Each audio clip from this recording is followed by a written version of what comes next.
Ready to go. Okay, great show today. Let me tell you guys where we are now.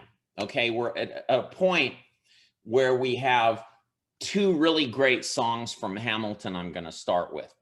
The first is called The Farmer Refuted. Okay, and that's a really interesting song. And the second one is from the King George III, and that's a great song. And there's just a lot of really interesting things about these two songs. They're pretty different, but you're gonna like them. Does Court, you have your hand up, Court? What did you want to add? I know the full King George song, every word in the song. Well, I'm gonna have you stand up and sing it to us, Court. I'll tell you what, you guys. With pleasure. Put thumbs up if you want Court to sing this song at the end of the period. Okay, Court, man, you get to get up and sing us and show us how well you know that song, buddy. Okay. With pleasure, now, Mr. Cutter. Let's start and talk about The Farmer Refuted. Okay, you know what? Probably the best thing for me to do is just to show you the song and then break it down. Sarah, did you have something to add? So I've done the instrumental of the song. You've played the song. On what instrument have you played it? On the clarinet. Well, hey, I know what. Let's have Sarah play on the clarinet and Court sing this song. How does that sound? Oh, wow. Okay. We don't have a clarinet here. Okay, well, we'll do that next week. Okay. So let's start out, and I think it makes more sense for me to just play the song, and I'll do that without further ado. We'll jump into that, okay? Hear ye!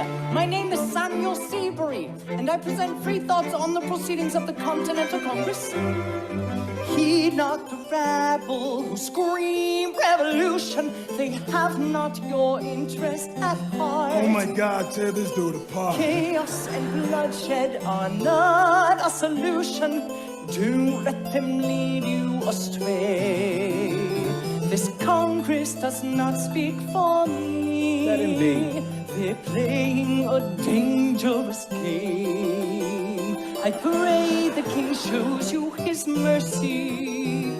For shame, for shame. Yeah, he'd have you all unravel at the sound of screams. But the revolution is coming, the have-nots are gonna win this. It's hard to listen to you with a straight face. Chaos and bloodshed already haunts us. Honestly, you shouldn't even talk. And what about Boston? Look at the cost and all that we've lost, and you talk about Congress does not speak. My dog speaks more eloquently than me.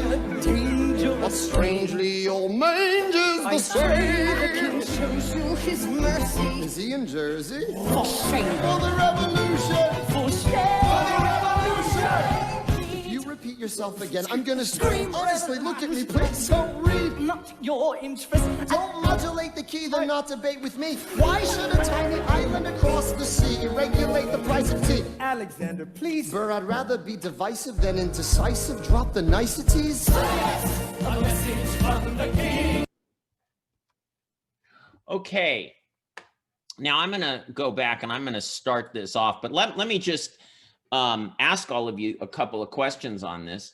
Do you guys, what is your general opinion of, let me get the video panel going here. What do you guys think of, first of all, what is the name of this fella? Is he a real person? Did this guy really exist? Let's start there. That's a good place. How realistic are we? Was there a guy named Samuel Seabury? What do you think? I think there was. I think he was like kind of like a secretary for King George. Well, no, he wasn't a secretary for King George. Remember, he was living in the United States. He was a British subject, as were everybody else, okay? Samuel Seabury really existed, and his name was Samuel Seabury. By the way, doesn't that strike you as a very English name, Court? Samuel Seabury, both of those names, very English. In fact, I can show you, and I will show you right now, a picture of Samuel Seabury here. Here's what I wanted to show you right here, okay? And then I'll jump to that other thing, okay? This is a real picture. Everybody sees this, right? This is a real picture of Samuel Seabury. Let me tell you about Samuel Seabury. First of all, there's a lot of literary license obviously taken, and I just want to get the historical record straight. Samuel Seabury, does he look like a wimpy guy? In the musical, he seems, would you say he's kind of wimpy-ish? You'd agree with that, right? He's not somebody who you immediately like and admire for his manhood, his masculinity. Am I fair in saying that? So, does this guy look like a wimp, by the way? He's not a wimp.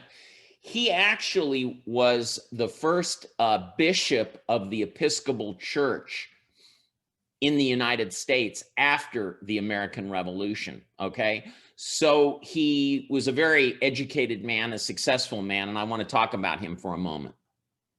Do you guys know the Episcopal Church? Does that name, put thumbs up if you've heard of the Episcopal Church. I want to, okay, I'm going to resize the window. Put your thumbs up if you know what the Episcopal Church is, have heard of the Episcopal Church. You guys haven't. Thumbs down if you haven't heard of the Episcopal Church. Really?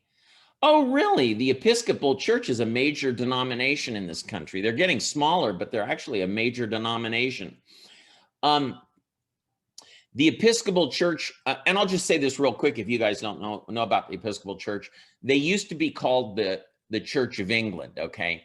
Now, they became the Episcopal Church in this country. Who is the titular head? Who's the symbolic head of the Church of England? Does anyone know? Who's the symbolic head of the Church of England? Can anyone tell me? If you guys want, you can type. Oh, I got chats going on, okay?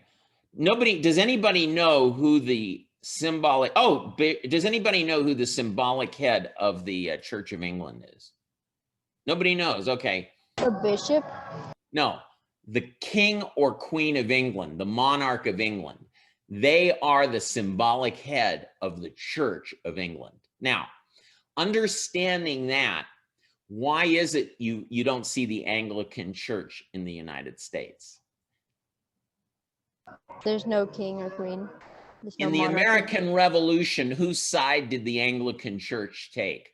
Whose side was the Anglican Church on in the American Revolution? King George? They were on the side of the British, okay?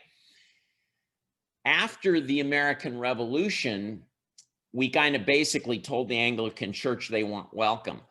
But they basically changed their name, and the Episcopal Church is the Anglican Church, but they severed ties with the Church of England. With the Anglican Church and the Church of England are the same thing. Do you guys get that? Anglican Church and Church of England are the same thing. So the Episcopal Church broke off from the Church of England because Americans were very unhappy with the fact that Church of England sided with George III. Now, I want to just jump a little bit more into this because it's just one more thing that's really interesting to me. And that is what I'm going to show you right here, okay? Now, this is a picture of the actual tract written by Alexander Hamilton. And I'll read it to you. It says, "The Farmer Refuted, or a more impartial and comprehensive view of the dispute between Great Britain and the colonies, intended as a further vindication of the Congress, in answer to a letter from A.W. Farmer entitled A View of the Controversy." So basically, Samuel Seabury, a real man who later was a bishop in the Anglican Church, or excuse me, the Episcopal Church in the United States. By the way, do you think that Samuel Seabury became a good American after the war? What do you think? Yeah. Yeah, he became really a good American after the war, which is an interesting thing. This guy doesn't seem like he would be inclined to be a good American, but he was a good American after the war. He moved to Connecticut. And so anyway, that's the story on him. But I think I'd like to now go in and really unpack this song, because there's a lot in this song that's worth looking at. Okay. We'll just go straight to this part of it. No, it's not creepy at all. The games have begun again. Hear ye! My name is Samuel Seabury, and I present free thoughts on the proceedings of the Continental Congress. Heed not the wrath. Okay, he starts out and he says, heed not the rabble who scream revolution. They have not your interests at heart. Did Samuel Seabury ever use those words? What do you think? Maybe similar words. Not really, no. Well, he might have expressed some of the same ideas, but okay, unlike the song One Last Time, where Lin-Manuel Miranda went directly to the farewell address of George Washington word for word, this is just a general kind of using the free expression of art, you know, imposing that on Samuel Seabury, which is fine. What's interesting about this song is a lot of things are really interesting, but what it does is it follows Samuel Seabury, and you have one guy singing and another guy singing, and they're rhyming. So there's this rhyme to it. So what Samuel Seabury says, Alexander Hamilton says, only, you know, rhyming. That's like an amazing song in that way. You need to appreciate that. Question, do you think Samuel Seabury ever actually met Alexander Hamilton? Yes. In real life, Alexander Hamilton never met Samuel Seabury. Okay, let's go on. So he starts out and he says, heed not the rabble who scream revolution. They have not your interests at heart. Now, today we look at this and we sort of look at Samuel Seabury as kind of a dummy, okay? Or, he's not really portrayed in a positive light, but I'm going to argue for Samuel Seabury for a minute. Using all the history we have since the American Revolution. Now, I've said before, John Adams said about a third of the Americans were loyal to Britain, about a third were wanted independence from Britain, and a third didn't care. But as we look back on these almost 250 years since the American Revolution, let me tell you that there's a lot to commend itself for those Americans' concerns about having the revolution and becoming independent. There's a lot of things that have happened that you can embrace their concerns and respect the concerns of those who stayed loyal to King George. And here's what it is. Countries who have broken away and become independent have usually not done very well. In the 1960s, when I was a child, there were a number of countries in Africa which became independent from England, from the Netherlands, from Belgium.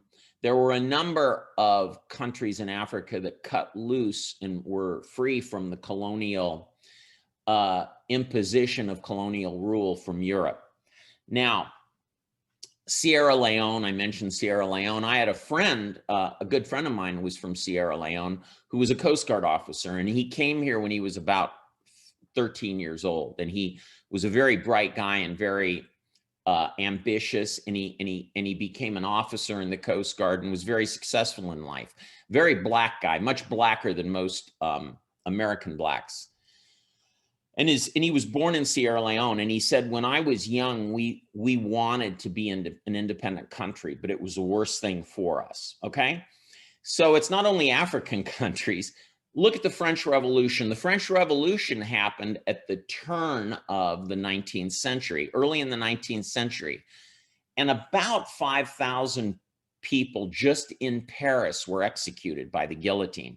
Blood flowed in the streets of Paris, literally, because so many people were murdered in this French Revolution. So revolutions are not always a great thing. And a result of the French Revolution, do you guys remember? I think I've told you this. Who came into power because of the French Revolution? Do you guys know? Who rose and became the Emperor of France?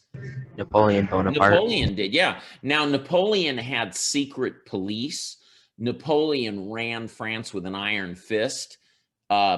You know, he wasn't voted in and he couldn't be voted out. Napoleon was a dictator, pure and simple. So when we look at revolutions, let's go to Central America, South America, okay? They've had situations. Mexico kicked the Spanish, and then later the French were kicked out of Mexico. Has Mexico been a paradigm of virtue and safety and prosperity since they got their independence?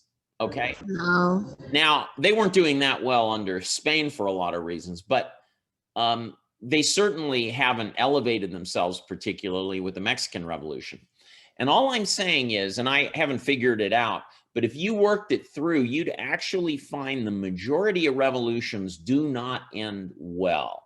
And so those Americans who wanted to remain loyal to England were really afraid we would evolve into something like what happened in France. The Chinese Revolution, my goodness, the Communist Revolution in China killed like 10 million. The Russian Revolution killed millions. Stalin, when he rose to power, killed 10 million Ukrainians, okay? So we can go through all these, examples of revolutions which are certainly bloody and horrible and something greatly to be feared, okay? And so this guy says he doesn't want anything to do with a Congress. And so Congress, the United States Congress, the Congressional, they spoke for all Americans, but a lot of Americans were not happy about it and said, this guy doesn't speak for me. Scream revolution, they have not your interest at heart. Oh my God, tear this dude. Now, how's that sound? This is around 1775. What do you think? This guy's getting up and expressing himself. He's being self-expressed. And this fellow goes, Mulligan, Hercules Mulligan says, oh my God, tear this dude apart. Does that kind of violate the First Amendment? Yeah, but the First Amendment wasn't then back then. Well, that's very good, Court. The First Amendment wasn't going to be written for about a dozen years, So this is before the First Amendment, but you're right. Thank you. I was going to point that out. Okay. Chaos and bloodshed are not a solution. Don't let them lead you astray. This Congress does not speak for. Now, that was really passionate. The Continental Congress was not really voted on. They were sent by state delegations. State delegations appointed them. But people like Samuel Seabury did not recognize the legitimacy of the congressional of Congress. They didn't recognize their legitimacy, and they didn't really vote on them. So when he says this Congress does not speak for me, you got to respect that. Let him be. They're playing a dangerous game. I pray the king shows you his mercy. For shame, for shame. Yeah, he'd have you all unravel at the sound of screams, but the revolution is coming. The have-nots are gonna win this. Now, that was an interesting statement they just made. I just want to look at that. He says, yo, he'd have you all unravel at the, and then the other guy sings, he'd not the rabble. So there's a poetry there, a rhyming of rabble and unravel. Do you guys get that? Rabble. So there's really interesting linguistically, it's an amazing song. And then there's sound of screams, but the who scream? Okay, so that's scream and screams. The revolution is coming.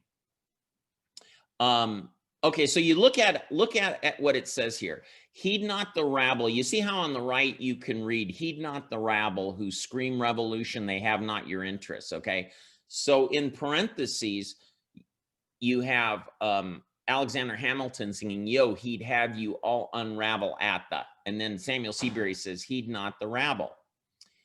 And then Alexander Hamilton's sound of screams, but the, and then Seabury says, who scream? Revolution is coming. The have-nots are gonna win this. Okay, that's interesting. Okay, the have-nots are gonna win this. That's really a reinterpretation of history. Was the American Revolution really between the haves and the have-nots? Some teachers will teach that, and that's not accurate. Was the American Revolution really a revolution between the haves and have-nots? What do you guys think? No, it was between the Americans and the Americans. Well, it was not a revolution like the French Revolution, for example, and many other revolutions are really a revolution between the masses that have very little wealth and a few people who have a lot of wealth. Okay, the French Revolution was a revolt like that. Basically, the American Revolution probably should not have been called a revolution. It should have been called Civil War. Okay, because this was not really a revolution. The same people who had power at the beginning of the American Revolution had power at the end of the American Revolution. Does that make sense? So that I just share that with you. Let's go listen. Have-nots are gonna win this. It's hard to listen to you with a straight face. Chaos and bloodshed already haunts us. Honestly, you shouldn't even talk. And what about Boston? Look at the cost. So he says, honestly, you shouldn't even talk. And what about Boston? What's he talking about? What about Boston? The protests. Okay, what the is Boston Massacre? The Boston Massacre, and it would be the Boston Massacre. Look at the cost and all that we've lost, and you talk about Congress, and Seabury says this Congress does not speak for me. Okay, so he's making an argument, which is a typical argument, and it's mostly the poetry, the rhyming, and do you guys like this music, by the way? Okay. And all that we've lost, and you talk about Congress does not speak. My dog speaks more eloquently. Now that's funny. My dog speaks more eloquently than thee. That's kind of funny. And Seabury says they're playing a dangerous game, but strangely your mange is the same. Okay, then Hamilton says strangely your mange is the same. So who's he talking about when he says your mange is the same? Who's he talking about? Jesus, because he was born in a mange. That's what. No, you're funny. You're funny, Court. No, that isn't what I was saying. What is mange? What is mange? Does anybody know what mange is? It's mange like a mangy dog, okay? A mangy dog. It's kind of a dry skin on a dog. Mange causes a dog to scratch a lot. Mange is you guys, can anybody share with me about a dog they've had that's had mange? That's very common. You get an ointment from your vet, you get a spray from your vet. So mange is associated. Does anybody want to break in and tell us about a mange they've experienced with their dog? Nobody knows about that? Okay. Your mange is the same. So what Hamilton's saying, your mange, he's insulting the guy by saying that he has mange, which means that he'd have dry skin. It would be sort of scaly and peely. It's an insult to the guy. Your mange is the same as the mange on my dog. Okay, that's what he's saying. And then Seabury says, I pray the king shows you his mercy. And so what word does Hamilton choose to rhyme with mercy, Wyatt? What word does Hamilton use to rhyme with mercy? Is he in Jersey? Jersey, yeah, Jersey. Now I explained to you guys about how there's this friendly rivalry between New York and New Jersey, right? I explained that to you guys. Did you guys know that like out of 3,000 people that died in 9/11, about a third of those weren't from New Jersey? Okay. Why is it that when they killed a bunch of people in New York, about a third of the ones who were killed were from New Jersey? Why is that? Because New Jersey is right next to New York. If you look on a map, if you call up and look on a map, does any of you been to New York? You know how New Jersey's just over the bridge. New Jersey has a huge bedroom community, is a huge bedroom community, the part of New Jersey just on the other side of the river to New York. Many, many people work in New Jersey. They live in New Jersey. They live in New Jersey, and then they work in New York. Very many people. There are a number of bridges that travel from New Jersey to New York. So in that context of a brotherliness between New Jersey and New York, a friendly rivalry, Hamilton responds, "Izzy in Jersey." Okay. Quinchly the but strangely all mangers the same. The king shows you his mercy. Is he in Jersey? For shame. For the revolution! For shame. For the revolution! If you repeat yourself again, I'm gonna scream. Honestly, look at me, please don't read. Not your interest. Don't modulate the key, then not debate with me. Why should a And then he says, why should a tiny island across the sea regulate the price of tea? And that's kind of the argument made by one of the major kinds of arguments made by Thomas Paine in Common Sense. tiny island across the sea regulate the price of tea? Alexander, please. Burr, I'd rather be divisive than indecisive. Drop the niceties. A message from the king. A message from the king. A message from the king.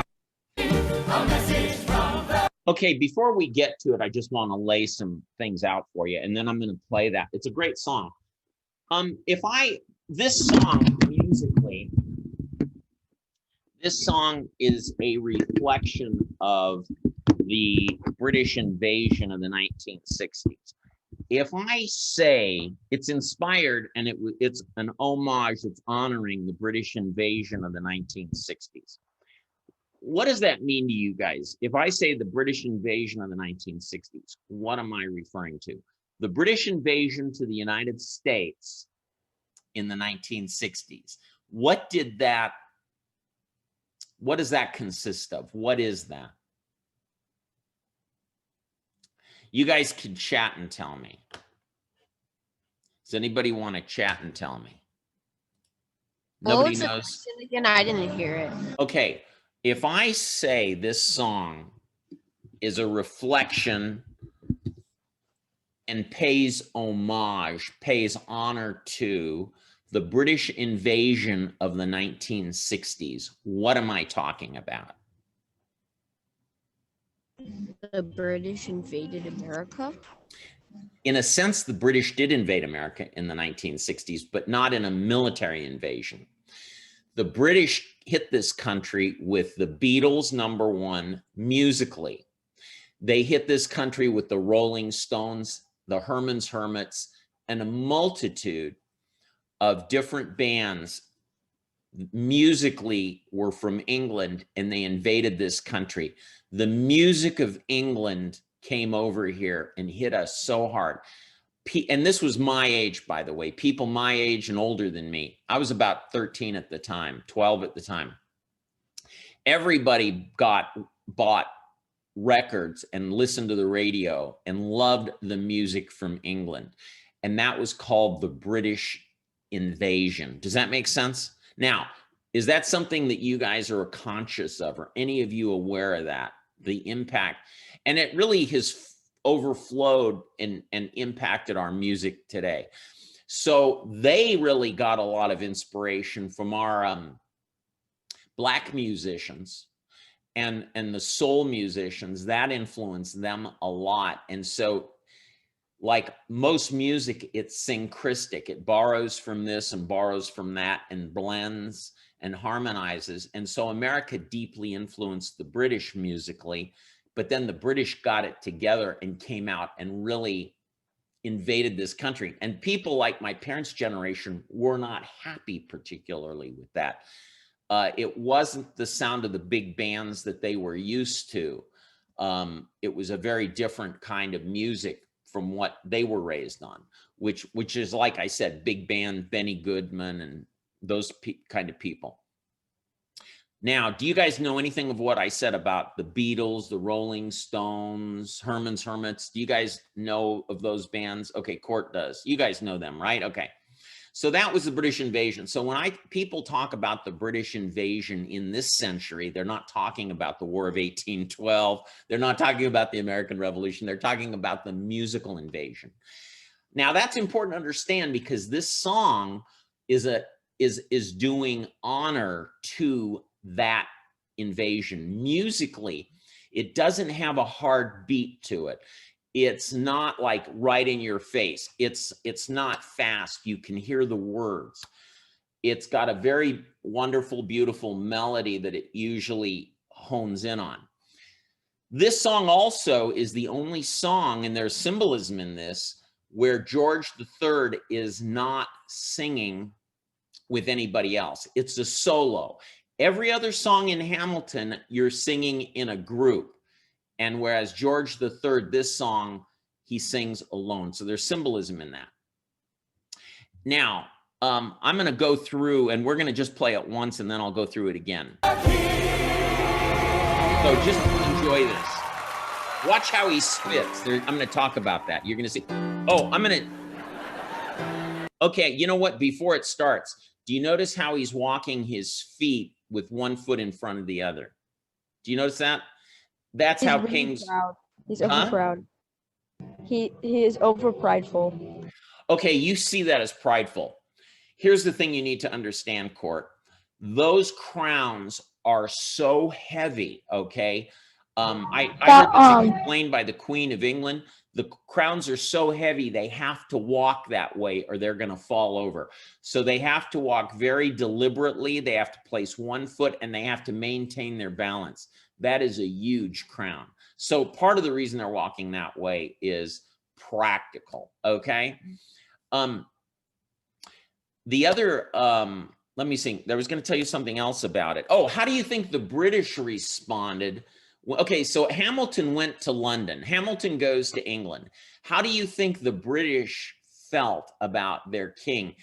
When they went to England, they really effeminized it. They made him really kind of swish and swagger in a very feminine kind of way. How do you think the British responded to the play Hamilton? Offensive, maybe? So Court thinks they were offended.